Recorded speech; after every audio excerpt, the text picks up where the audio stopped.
Well, hello again everyone, it's my latest blog. I'm Dave, Economics Campaigner at Friends of the Earth, and I'm very excited because I'm here in our new London office for the first time. It's really beautiful, I don't know if you can see any of it over there. Much more environmentally sustainable than our last place, much better place to work. I've only been here for half an hour. But it's absolutely amazing, and I hope that in a future blog I'll be able to take you around it and have a little tour, maybe take you around on the laptop. And spring appears to have sprung outside. You can see daffodils out there, and the long, wet winter seems to be hopefully coming to an end. I talked to you in my previous blog about the awful weather where I live down in Somerset and the flooding and the impact that had. And what I think was really significant was the reaction that we saw from our political leaders, for better or for worse, as a result of it. There was a lot of things said about climate change and the links to flooding from David Cameron and Ed Miliband that I don't think can be unsaid. I think we saw a significant move in the debate.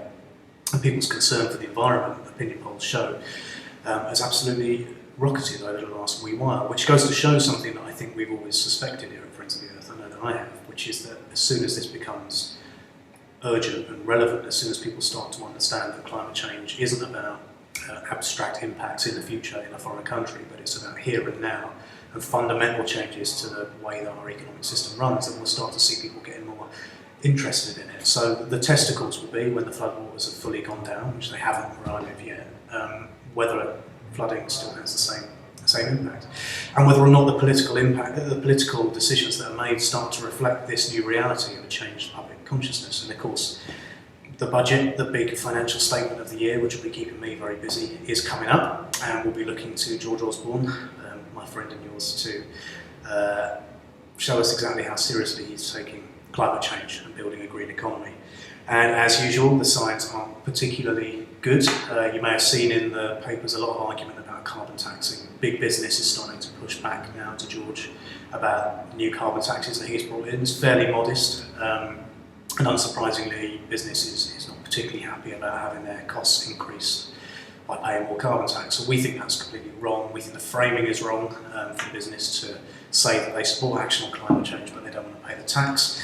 And we think it's opportunist to try and force Osborne into a corner on this one. And hopefully, up until now, he's been pretty good at resisting calls to scrap his carbon tax, but the signs are this time that maybe he's going to cave in.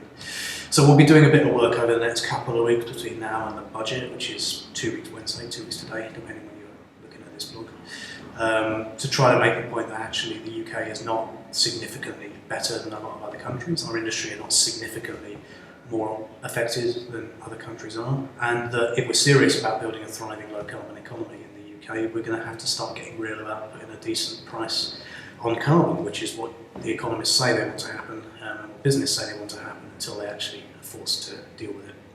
So that's what we're going to do. It's going to be a hectic few weeks, it always is. Budgets come and budgets go. At some point between now and then, there'll be an environment day, which George Osborne and Ed Miliband and people will sneak out the things they think about the environment. Mostly the budget will be about the good news economic story that George Osborne wants to tell, and he might make a few concessions to environmental stuff in that. We still have a long way to go until he's delivering proper green budgets where the environment isn't an afterthought. And so that's why we're here for the long haul. I'll let you know how it goes. Look out for it. Hopefully we can get a fair bit of coverage on the day and around it. And next time I'm here, I'm sure I'll tell you how it all went. In the meantime, keep coming with the comments. Do post down there somewhere. Let me know if there's anything you'd like to hear about, any reactions to anything I've said. I'll probably be back in the now relatively dingy Bristol office next time I speak to you.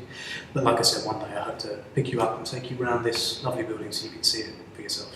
Until then, thanks very much.